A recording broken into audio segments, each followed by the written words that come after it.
So welcome to the Meaningful Jobs podcast season 2. I'm Adrian, your host, and today we are so glad to welcome Dorcas to our podcast. How are you, Dorcas?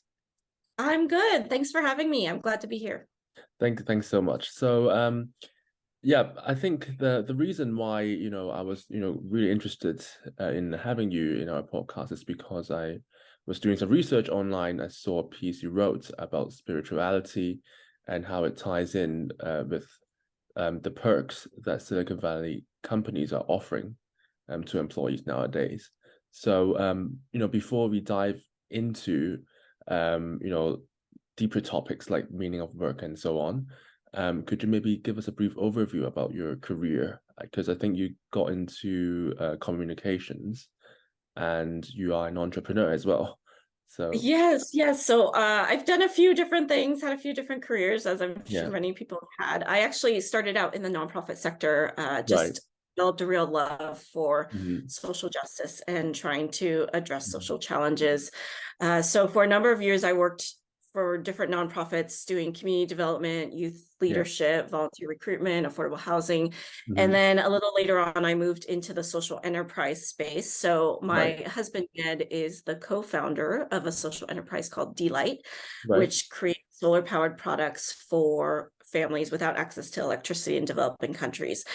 So he and I actually moved to China to help oversee the manufacturing operations for the company. And so at that time, I joined the company. I Yeah. started off as their director of communications and director of human resources because, in a startup, everyone has to do multiple Yeah. jobs. Yeah. So I did that for a little while, and it was incredibly impactful, incredibly meaningful, and Yeah. it was very intense. So not only were we working very long days trying to solve this massive problem of 1.3 billion people in the world not having Yeah. access to grid electricity, but we were also living in a foreign country. I'm ethnically Mhm. Chinese, but I was born Yeah. in the US, and so China felt like a very different place to me. Well, it is. And so it was a lot. It was a Yeah. lot of stress, and I ended up totally burning out. Right. And because of that, then I started journaling. So I Mm. started journaling just to process a lot of what had happened, to try to understand what was happening within me and why I had responded the way I did to the Right. circumstances around me. And through that, I discovered how healing and Mm-hmm. meaningful writing was for me. So Mm-hmm. then that started a whole new career path for me, which is Right. writing. So I've been writing professionally for more than 10 years now. Have also been doing Mhm. editing as well. And so I have a bunch of articles and essays published, have three Right. books published. And then now I am currently serving as the editorial director of a faith-based nonprofit called PAX. And Right. what I love about this role is it actually marries a lot of what I love. So I get to be back in the nonprofit sector, working Yeah. for justice, but Mhm. also getting to work with words and Right. write and work with other writers and artists, which is wonderful. Well, it sounds like a really cool story that you have. Thank Could you. you maybe tell us a little bit about like why you got into nonprofit at such a young age? Because I think that most people would usually start out in the corporate world, but Mm. for you, you went straight into like a nonprofit. So is there Yeah, a well, particular reason? I think part of it is that I am just a very empathic person. Right. So I Right. think those of us who are born particularly empathetic, and there's also a category of people called highly sensitive people. So I count Mm. myself as one of them as well, where you just really connect and identify Mhm. with others. And I think Right. particularly when others are having a hard time, Yeah. when they're suffering, when something unfair and unjust has Mhm. happened, you can't help but feel some measure of emotional investment Mm. and wanting to try to address that and try to do what Right. you can to make things better. I also had the benefit of some really fantastic opportunities and professors and peers in college who really inspired me. So my sophomore year in college, I spent Mm. a week. So it was called an alternative spring break Right. project where over spring break, instead of taking a vacation, you actually Mhm. do a service learning trip. And Mhm. so we went to downtown San Francisco, lived there and served Mhm. there for 1 week and really looked very intensively at the topic of homelessness and people who are Right. not housed. Right. And why is this the case? What are the challenges? What are the Mhm. possible solutions? And I think from there, it just made me realize, wow, I think these are the kinds of things that Mhm. I want to work on. Like what Right.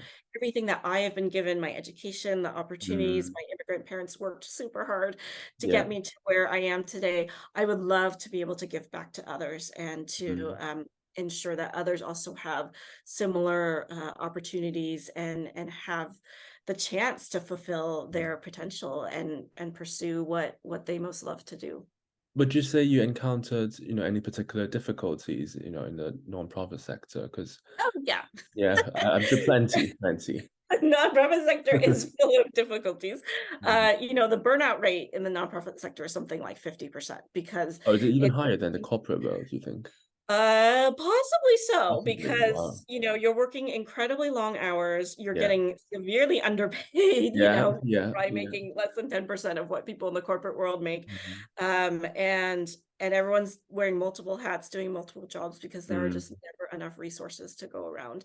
And, Right. you're surrounded by, you're just constantly in the thick of it, Yeah. in these really challenging, thorny questions that are Mhm. causing real people a lot of pain. And Right. so there's this emotional energy that you need to use as well, just to care for yourself, to care for the people around you. And so it's very common for people to just become exhausted because Mhm. there's so much to be done and not enough people to do it.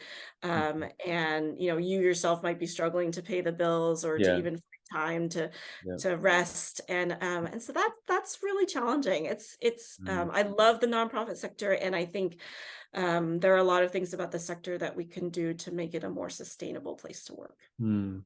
Is there any reason why it seems, the nonprofit sector is quite, understaffed, aside from perhaps, funding issues?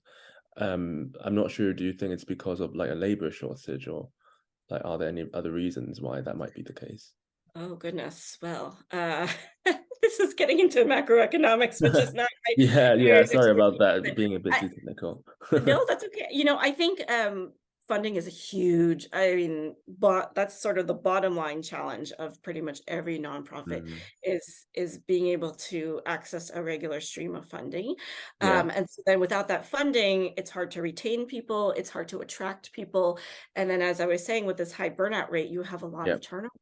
And so even Mm. if you have these great people coming into the industry, they're not necessarily going to stay. So I think Mm. a good number, probably like half of those people who burn out, I believe a study was done, half of them just leave the nonprofit sector altogether Right. because it's just too Right. difficult. So I think there are plenty of people who want to do this kind of work, Yeah. but can we actually pay them what they're worth? Yeah. Can we make the hours and the weight of the work a little bit more humane and Mm. sustainable? Mm. And can we find the funding to make it all stay afloat and keep going Yeah. without too much stress on everyone? So I think you mentioned that you experienced burnt out when you were in China. Mhm. Did that happen also before you went to China, or like did it happen because you went? Yeah, yeah. Unfortunately, I was on a pretty regular cycle of burning out like every 2 years. So Wow, that's quite I frequent. thought it was the jobs, and Right. to some extent it was. And then I think a lot of it was also me in that I had very high expectations of myself. Mhm. As much as there was to do in my roles, I felt like I had to do even more because the stakes are so Mhm. high, right? It can feel Yeah. like life or death. It feels like, Yeah. so many people are counting on me. And And I guess it is life or death sometimes. it can be, yeah. And but at the same time, I think, there is this unhealthy mentality that Mm. a lot of us who work in social justice can develop, which is the sense of like it's all on me. Yeah, And like right. if I don't do it, no one will, or if I can't fix this and no one can. Mm. And the reality is that none of us are that big and that important. We play Mhm. our part. We should be faithful to play our part. Yeah. Um, but we do this together. We do it in community. We depend on one Mhm. another. And if there's something that I can't do, then I should look to somebody else to pick it up. Right. I think it's almost this there's this weird kind of ego in Mm. it, where you make yourself out to be more important than you are, that you think that you alone can change the world and make everything better and fix all the problems, and that's just not the case. Mm. Again, I think you find your place, you do your part to the Yeah. best of your ability, and then you recognize that there's a lot that I can't do. And so I think it wasn't until I started to understand that. And it took a long time, which is why I kept burning out over and over again. And the burnout in China was definitely by far the worst one, because I, spiraled into a very deep depression for Mm. quite a number of months. Couldn't work, Mm. couldn't Mm. really do much more than sleep and journal, really. And but at that point, that was when I started to realize the way that I have been functioning is not Mm. working, and I have to do something completely different. Mm. I guess I'm quite fascinated when you said you came to a sudden, realization that what you were doing isn't working because it it takes quite a lot of time to actually a lot of guts as well to reflect on what Mhm. you did wrong and admit your mistakes. So could you share a little bit about how you came to this realization and how you coped with burnout? Because I guess that's something that a lot of our viewers or even you know people not viewing our channel would suffer on a daily basis. Yeah, burnout is very serious and it's very real. Mm. So many people go through it. For me, I think one of the mistakes I made was that I didn't pay attention to the early signs of it. So when I had those initial few burnouts, they were a little bit more minor, Mm. so I would feel a lot of anxiety. I'd have trouble sleeping at night. I'd have my heart would be racing a lot of Mm. times, and I just ignored it. I think especially because I Right. was young also. I was in my Right. early to mid 20s, and so you Mm. have this sense of like, whatever, I can do anything. I'm fine. I'm healthy. Mm. And I didn't pay attention to that. So when I would, leave one stressful job, I would just move into the next stressful job, and wasn't very intentional about, thinking about, Mm. is this really going to be a place, as good as the work is that they're doing, is this really going to be a place where I can cultivate some sense of balance in my Right. life, sense of it's okay to take Mm. breaks. It's okay to leave some of those burdens at work and not carry them home. Mm. Um, and and so then by the time it happened to me in China, it was so serious that Mm. it almost did feel like a life or death thing for me personally. Of if I don't change this, Mhm. I am maybe never going to be able to work again. Mm. And um work is something that gives many of us a lot of purpose, and Yeah. so you don't yeah, I mean, ideally you don't want to get to that place where Yeah. all you can do is lie Easier in said than bed. done though. Yeah. Yeah.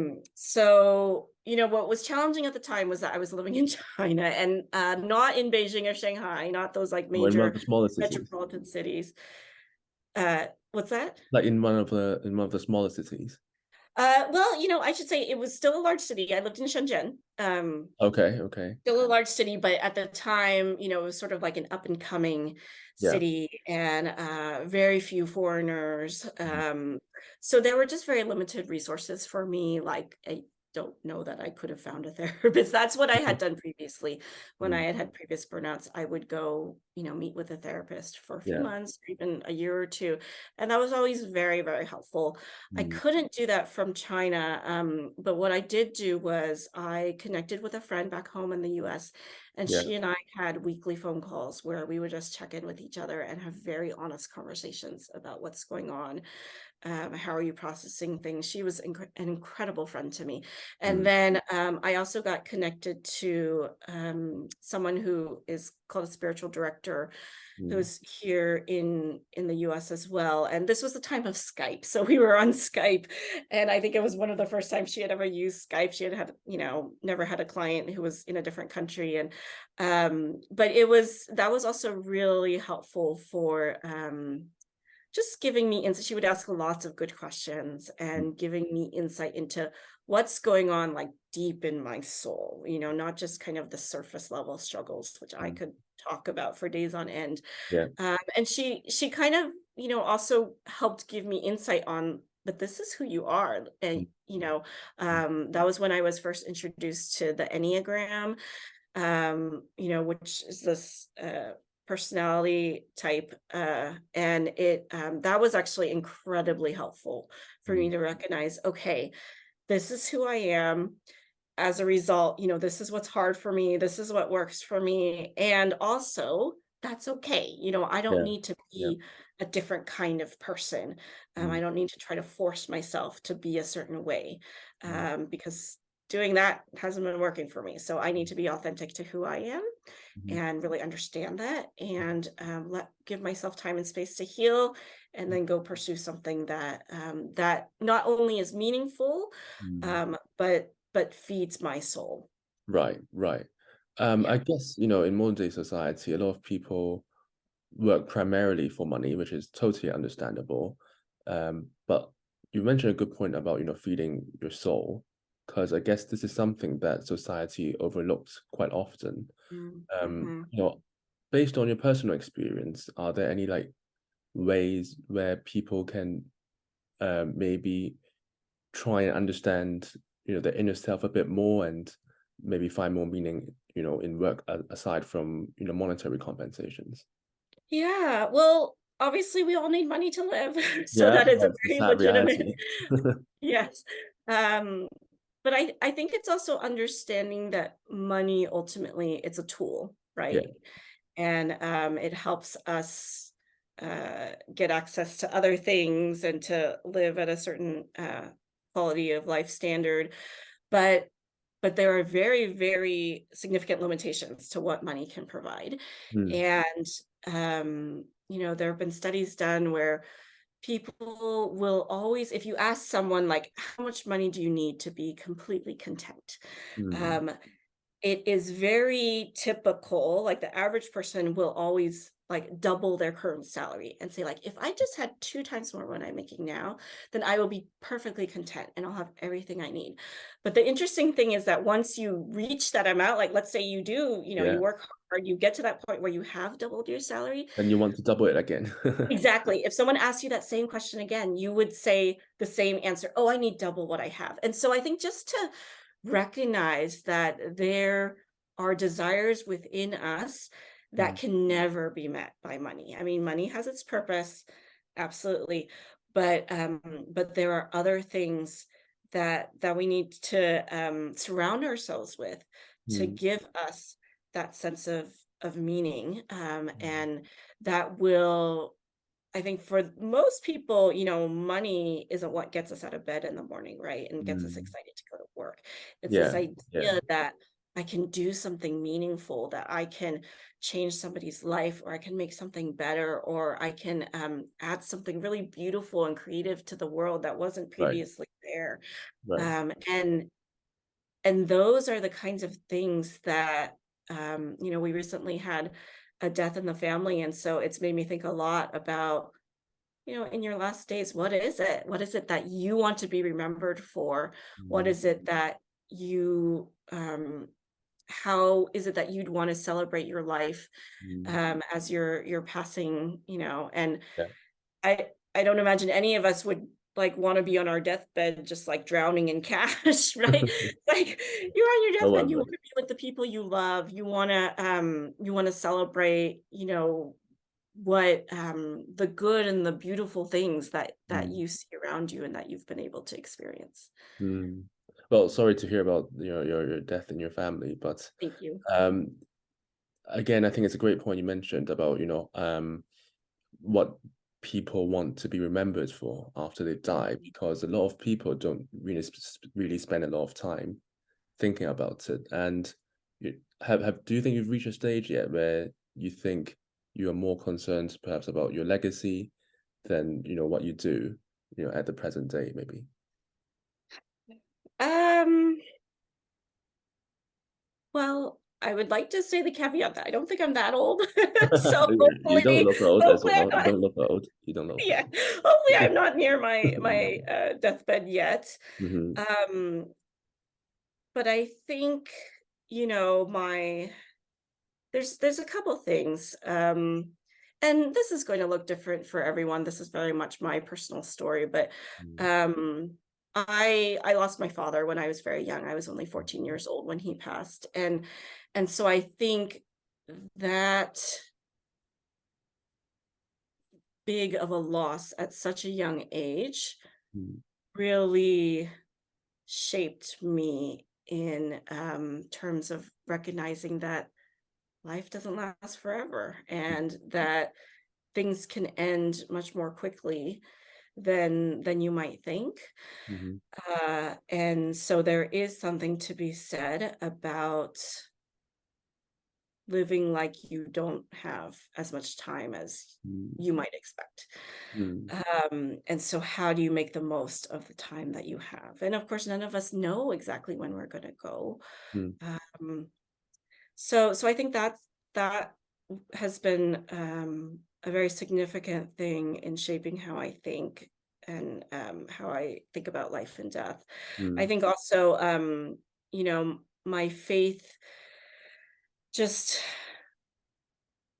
instills in me this sense of eternity, mm. that that people are eternal beings with Yeah. eternal souls, and as such, what matters most are the things that are eternal and not the things that are fleeting.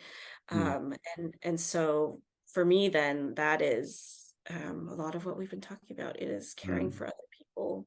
mm, It is cultivating the really wonderful and beautiful things around us, and trying to make this world a little bit more bright and mm. just and good.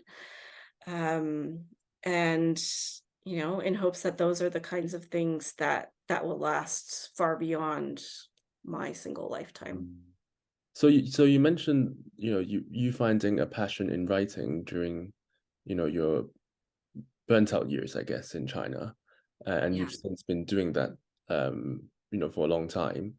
Um, what gives you the most meaning or joy, in writing, you think? Yeah. Well, I think like many artists, there's just something in me that loves to create. Actually, I think probably most people have that in them and it comes out in different ways. Yeah. So for me, it's writing. For Mm, others, it might be painting or innovating or, yeah. gardening.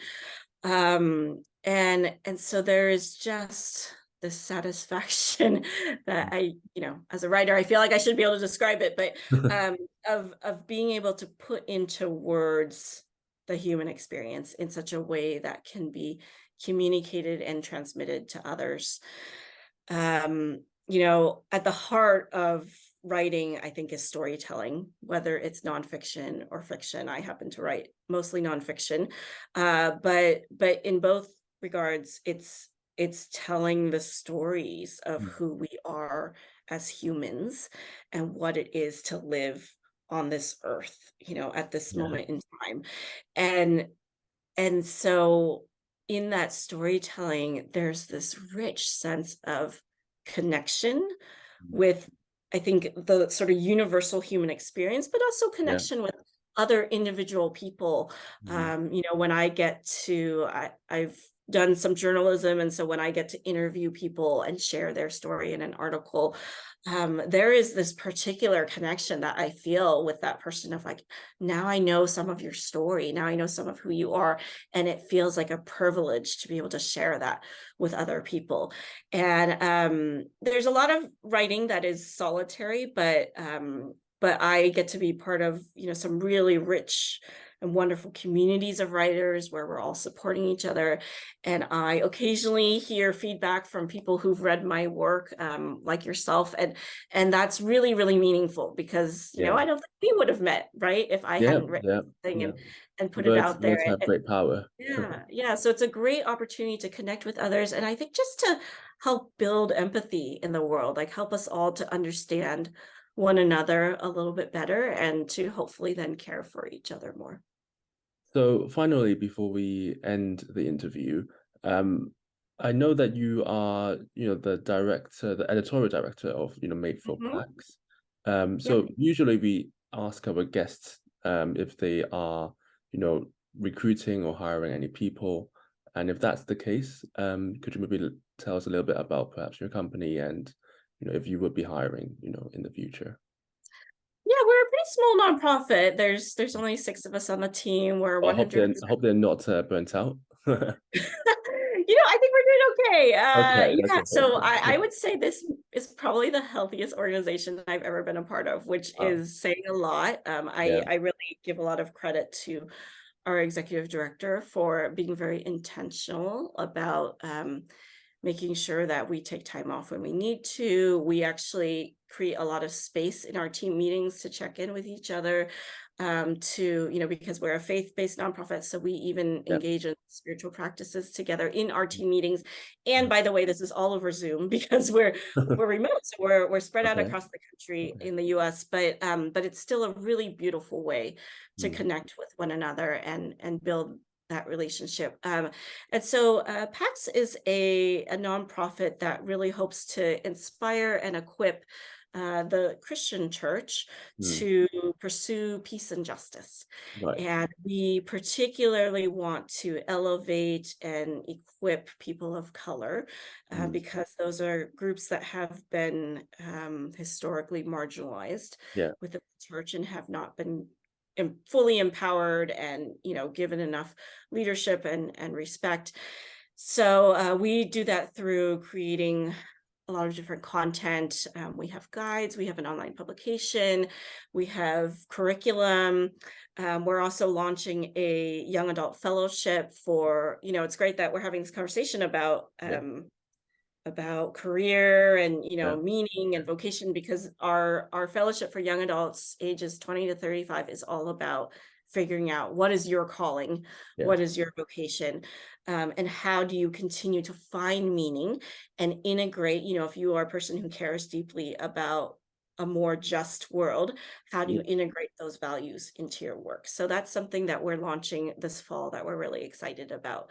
Mm. So those are some of the projects and programs that we have going on.